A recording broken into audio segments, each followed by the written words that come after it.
Assalamualaikum warahmatullahi wabarakatuh. Selamat pagi anak-anak.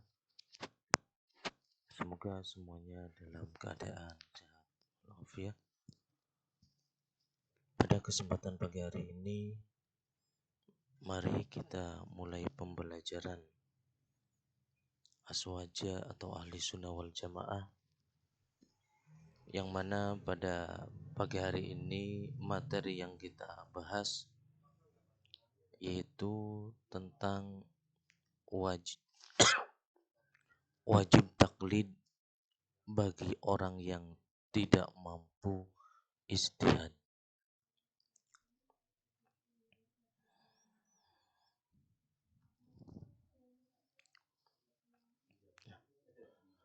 Nanti yang akan kita bahas yaitu pengertian taklid, dalil taklid, dan hukum taklid.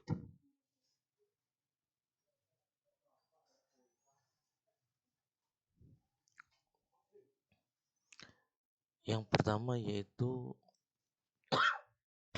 pengertian taklid. Taklid adalah mengikuti pendapat orang lain tanpa mengetahui sumber atau alasannya. Menurut para ulama, setiap orang yang tidak mampu berijtihad wajib mengikuti pendapat ulama ahli ijtihad. Hal ini wajib dilakukan sekalipun mereka mampu mempelajari sejumlah ilmu yang menjadi instrumen ijtihad. Dengan mengikuti pendapat salah seorang imam mujtahid, mereka akan terbebas dari hukum taklid.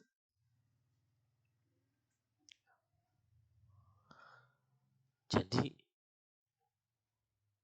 kita semua sebagai orang-orang Nahdlatul Ulama atau orang-orang ilmu, ini yang namanya taklid bagi kita semua ini ya hukumnya adalah wajib. Nah, makanya kalau ada orang mengatakan bahwasanya saya tidak ikut madhaban, saya langsung mengambil hukum dari Al-Quran dan Al-Hadis, itu adalah orang-orang yang tidak benar dan tidak perlu untuk kita tiru. Karena apa?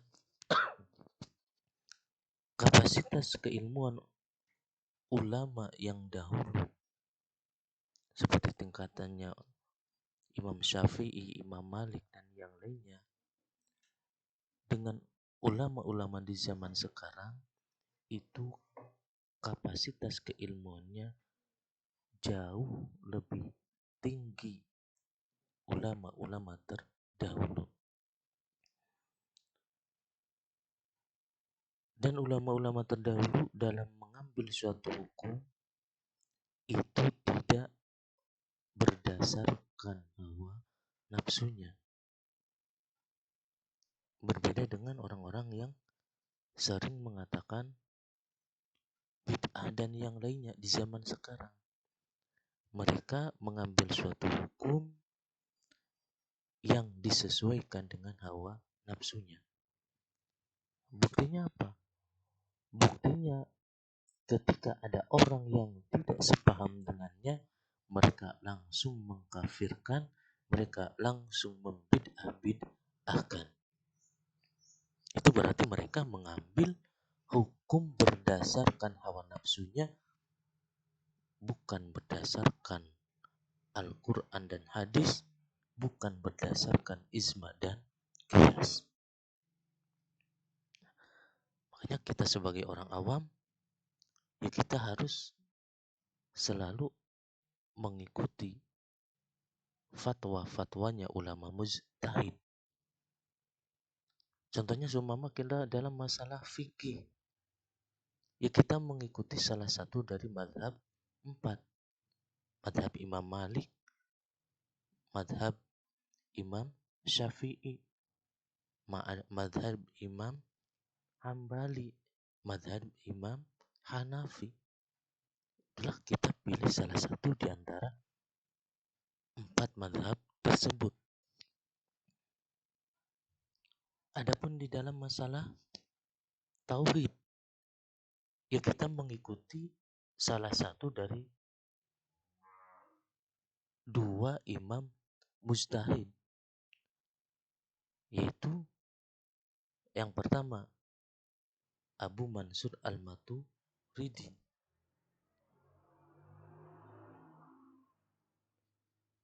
dan yang kedua Abu Musa Al-Asy'ari atau yang disebut Asy'ariyah. Di, di dalam masalah ilmu tauhid itu ada yang ikut golongan Asy'ariyah, ada yang mengikuti golongan Al-Maturidiyah. Di dalam masalah tasawuf, ya kita mengikuti ulama-ulama ahli tasawuf seperti Al-Imam Junaidi Al-Baghdadi, Al-Imam Al-Ghazali. Itu diantara ulama-ulama ahli tasawuf.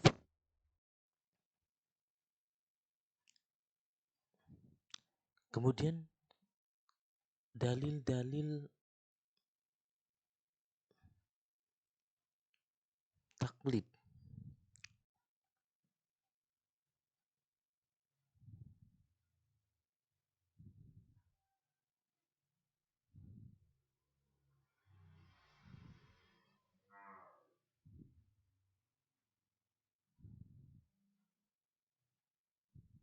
Nah, dalil taklid yang pertama yaitu Al-Quran.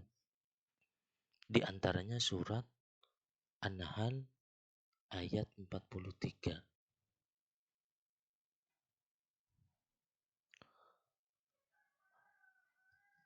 Fas'alu ahla dzikri in kuntum la ta'lamun. Maka bertanyalah kepada orang yang memiliki pengetahuan jika kalian tidak mengetahui. Ini diantara salah satu dalil Al-Quran yang menunjukkan kita untuk bertaklid.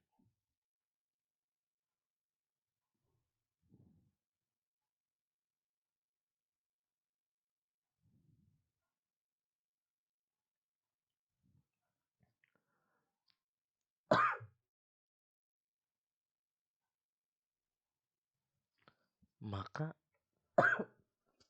wajiblah bagi orang-orang yang tidak mengetahui, dan hal yang demikian ini disebut taklid kepada orang alim.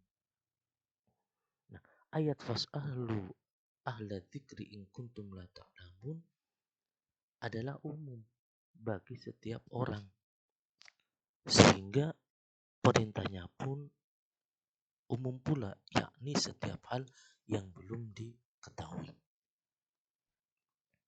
Contoh, kita lihat ke masa dulu. Orang awam pada generasi sahabat dan tabi'in selalu meminta fatwa kepada para ulama dari kalangan sahabat tentang permasalahan agama. Dan para ulama akan segera merespon pertanyaan-pertanyaan tersebut tanpa harus menjelaskan secara detail dalil-dalilnya.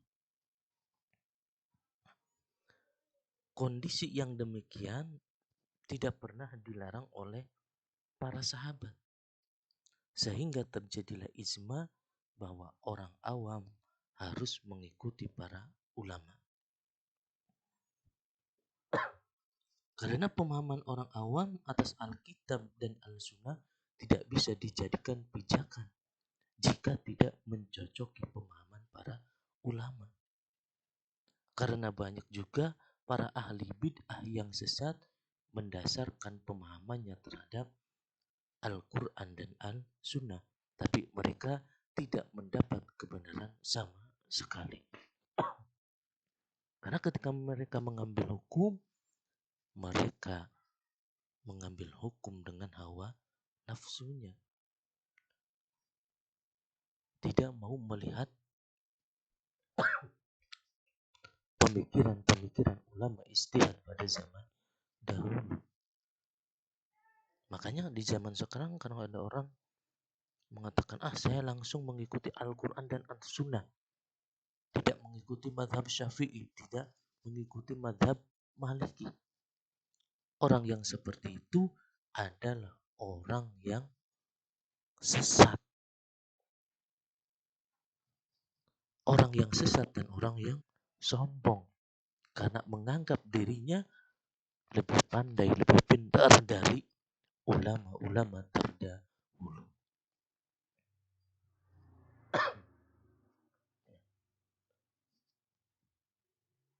Orang awam tidak harus selalu mengikuti madhab tertentu pada tiap kondisi yang dia jalani. Seperti orang yang mengikuti madhab Syafi'i tidak harus baginya mengikuti secara terus-menerus. Tetapi dibolehkan berpindah ke madhab yang lain. Disumpama kita mengikuti madhab Imam Syafi'i, kemudian pada suatu saat kita mengikuti madhab Imam Maliki, ya boleh-boleh saja. Yang penting jangan talfik. Dalam arti talfik itu mencampur adukan antara satu madhab dengan madhab yang lainnya. Itu yang tidak boleh. Contoh, kalian wudhu mengikuti madhab Imam Syafi'i. Kemudian batalnya wudhu mengikuti madhab Imam Maliki. Ini tidak boleh. Inilah yang disebut talfik, mencampur-campurkan hukum dari satu madhab dengan madhab yang lain.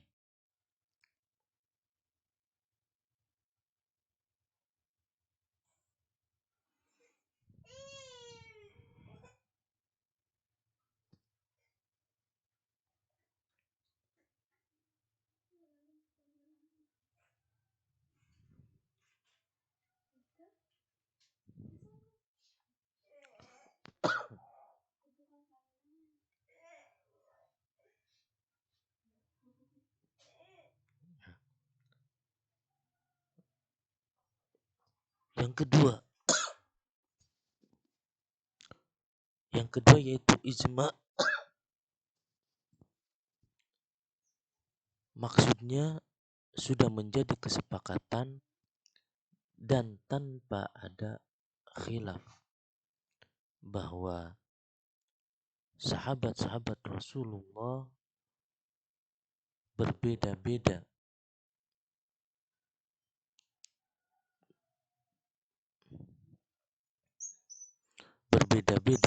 taraf tingkatan keilmuannya,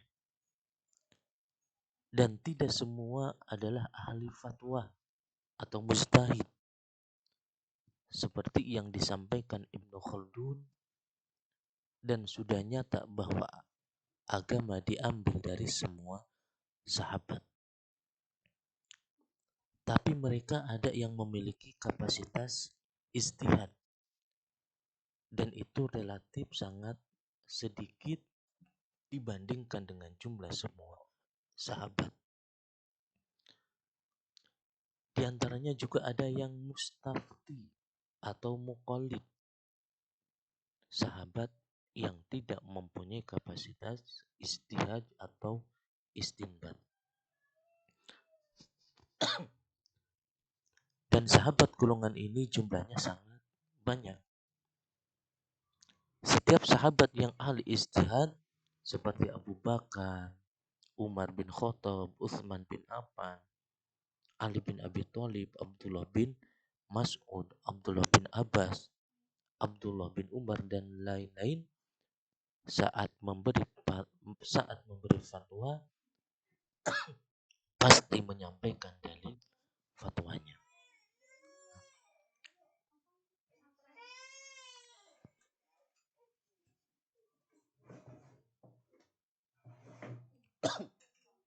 Kemudian yang ketiga, dalil akli atau dalil akal. Orang yang bukan ahli ijtihad apabila menemui suatu masalah fikih, pilihannya hanya ada dua, yaitu antara berpikir dan beristihad sendiri sembari mencari dalil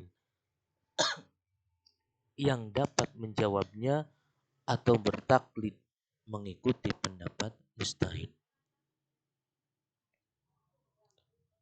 Jika memilih yang awal, maka itu sangat tidak mungkin karena dia harus menggunakan semua waktunya untuk mencari, berpikir, dan beristihad dengan dalil yang ada untuk menjawab masalahnya dan mempelajari perangkat-perangkat istihad yang akan memakan waktu lama sehingga pekerjaan dan profesi Maisyah pasti akan terbengkalai. Klimaksnya dunia ini rusak. Jadi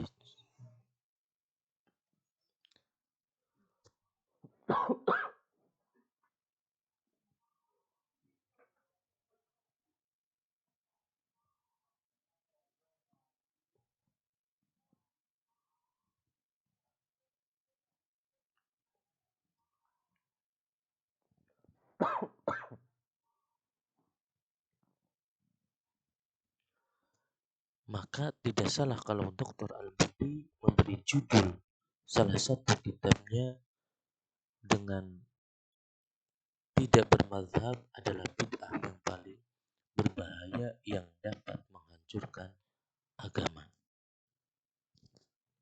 Ya, itu dalil akalnya. Jadi seumpama ada suatu kalian menemukan suatu masalah, kemudian suruh memilih di antara dua, yaitu berpikir dan beristihad mencari dalilnya atau mengikuti pendapat ulama yang sudah ada. Ya kita pilih mengikuti pendapat ulama yang sudah ada. Kita gak usah mencari dalil lagi. Ini lebih ringan bagi kita semua.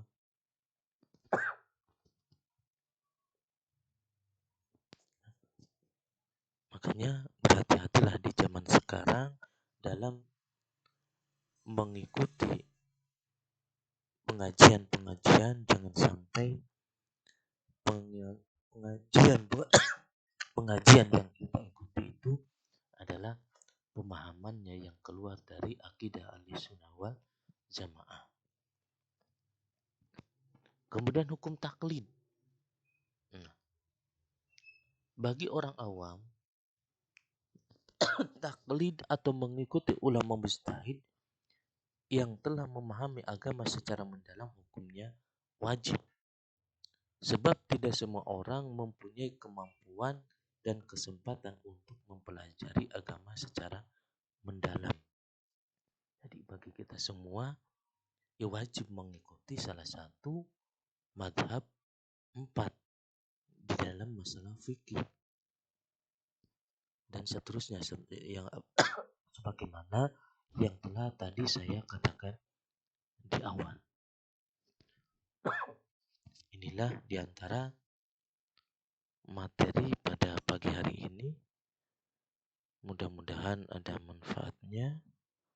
Semoga kita semua selalu diberikan kemudahan oleh Allah Subhanahu wa taala. Amin. Allahumma amin.